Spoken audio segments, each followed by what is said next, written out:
صباح الخير بريف صفرو حما جنين كو إيرو بفورما مدى حقزرهم خير هاتن تشتباهي سازي وريف السنة جنا كو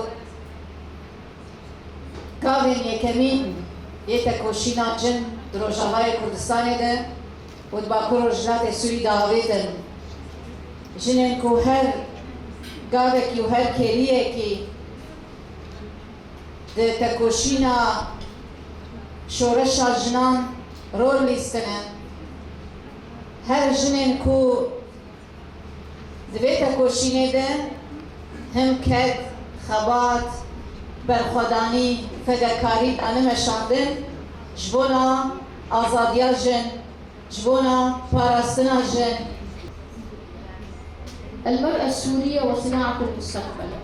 لقد عاشت المرأة السورية خلال السنوات الماضية واحدة من أقصى التجارب الإنسانية التي يمكن أن تمر بها الشعوب.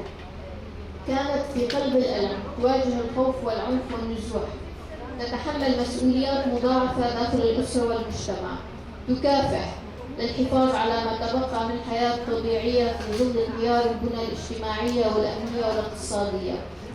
لم تكن مجرد شاهدة على المأساة، بل كانت جزءاً منها وفاعلاً أساسياً في مواجهتها، وعموداً يستند إليه المجتمع في لحظات الانهيار. مع كل ذلك، المرأة لم تكن مجرد ضحية للأحداث، بل كانت في كثير من الأحيان القوة التي تمنع سقوط ما تبقى واليد التي تعيد تواجن جباك أساس قرت تواجن يعني ببردة خو باراسنا زاروكا باراسنا ما في فكر يعني بلكي أنا تحس ما ليجن جبر حاضرنا جبركو ما ليجن ببراستيجي أدش قلتي تشاندن وفصل كوجباكي بالتأهيل بالبرودة بقين مدينة الشمس السنة دي وقف تسكتير ما بود قانون المسؤولية ما به بجميع الولايات مختصرة كتجربة جنا كل جنا تجربة بهامي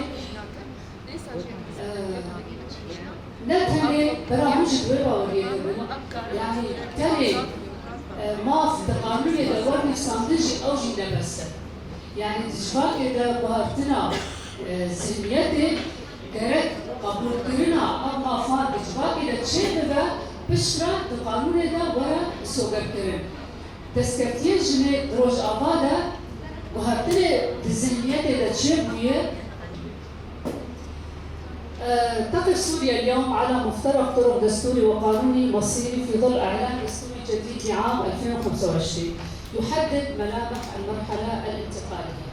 هذا المشهد يطرح أمامنا كناشطات حقوقيات ونسويات سؤالا جوهريا: كيف يمكن لهذا الإطار الدستوري الجديد أن يضمن حقوق المرأة ومشاركتها الفاعلة في الحياة السياسية والقضائية والإدارية؟ وما هو مصير المكاسب التي تحققت على الأرض، لا سيما في تجربة روجافا في ضمن مسار التوحيد المؤسساتي أو الدمج المؤسساتي بعد اتفاقية 29 يناير. بالنسبة يعني كنت بشتغل تشي حد كنت ساعتها وقاش قلت خوش بو قلت واشو طبعا تشتي جنيك اللي يسمي سواء سوري بشي ومسر سواء روج أبا بالزاجي يعني كسر جبيلا معك وبيزان بيشخاصي تعدلي هامي وشخاصي برقداي وشخاصي دياري ما فيك كل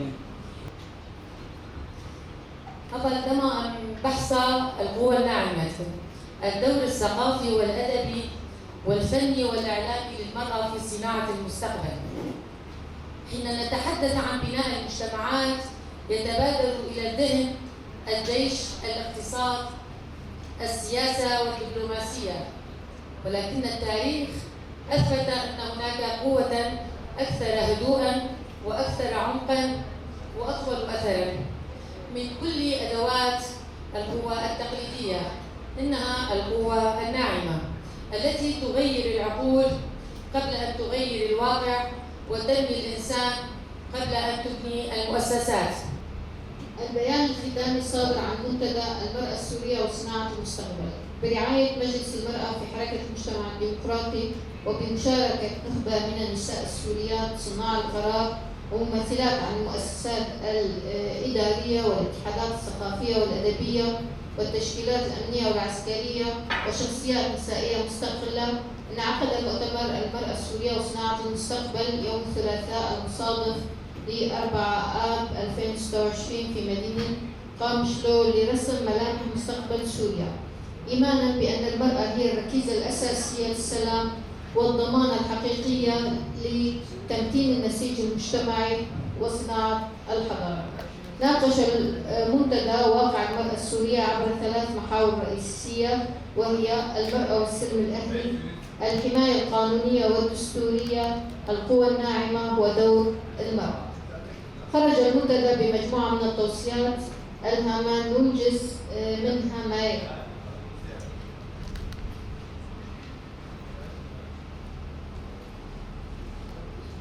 ضرورة مراجعة دستورية شاملة من خلال الدعوة إلى نص دستوري واضح يتضمن المساواة الكاملة بين الجنسين في الحقوق والواجبات دون إخضاع ذلك لتفسيرات فقهية ضيقة مع ضمان استقلالية القضاء.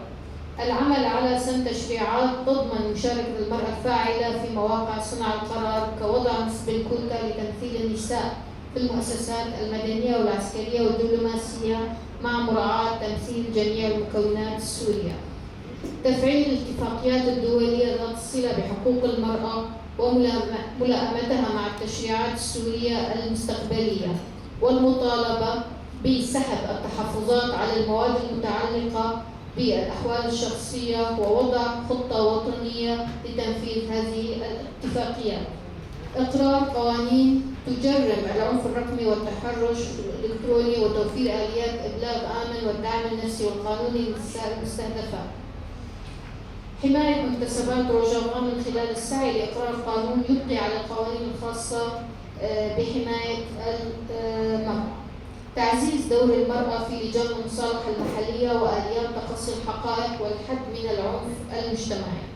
إدماج المرأة في استراتيجيات بناء السلام والأمن المجتمعي، والاستمرار في النضال النسوي عبر تحالفات حقوقية عابرة للطوائف والمناطق لضمان حضور المرأة في كافة مفاصل القرار.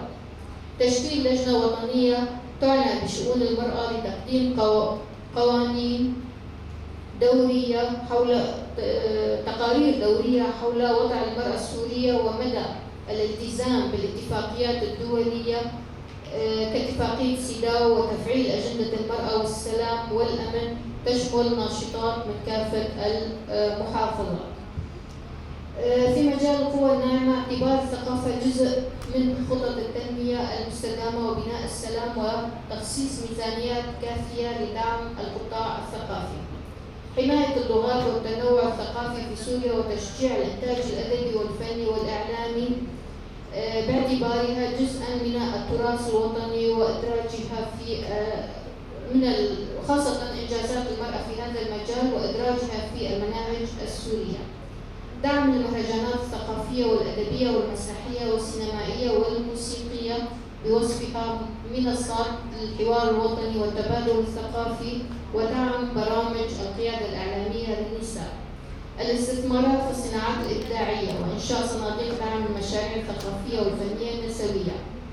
تعزيز حضور المرأة في المؤسسات الإعلامية الثقافية الفنية وتمكينها في مواقع القيادة والإدارة.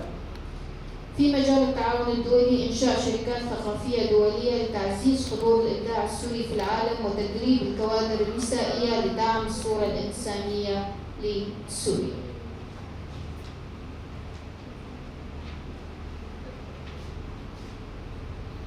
إن مستقبل سوريا لن يصنع بالسلاح وحده ولا بالمفاوضات وحدها، بل سيصنع أيضا بالكلمة الحرة والكتاب والمسرح والسينما والموسيقى والفنون والإعلام المسؤول، وبكل امرأة تؤمن بأن الإبداع ليس ترفا بل مسؤولية تجاه الوطن والإنسان معا نحو سوريا يسودها السلام، العدالة، المساواة، حيث تكون المرأة شريكا رئيسيا في بناء الحاضر وصناعة المستقبل. قام له 4 آب 2026.